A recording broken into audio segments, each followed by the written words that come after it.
হুম। ম্যাডামকে ডিসকভার করলো কে? ওই কাজের মেয়েটা টুম্পা নেবি বল। আমারে বললো যে বন্ধুরা আসবে একটু চিকেন কিনে আনতে। আমি আমি কিনতে গেছিলাম, এসে দেখি কি খেয়েছিল লাস্ট? ওই যে বানিয়ে দিতাম দিদিকে ভেজিটেবলের পাউস সালাড, ওটাই খেয়েছিল। ঘুমের ওষুধ পেলো কোথায়? She was under medication. সেটা রিজনটাও খানিকটা তুই ছিলিস। তা আপনি কে বাছা? তোর প্রাক্তন। এখানেও এক্স, মেয়েগুলো এক্স এর পেছনে আর ছাড়তে পারে। তো আমরা এখন খুব ভালো বন্ধু। ছিলেন? আপনার বন্ধু ছিলেন? টপকে গেছে। She was sad because uncle আন্টির পর পর এভাবে চলে যাওয়াটাও মেনে নিতে পারছি না। আর আপনারা এখানে আর কি পাচ্ছেন? সাবেত্রর মুখটা বন্ধ করো প্লিজ।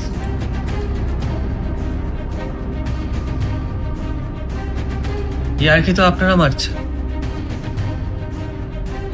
একটা মানুষ তার বন্ধুদের ইনভাইট করলো, চিকেন কিনতে পাঠালো, আর তারপর নিজেই আত্মহত্যা করে নিল। চিকেনটাকে ভূত হয়ে বানাতো? ঘোষাল বাবু, পোস্টমর্টম করুন। এটা খুন।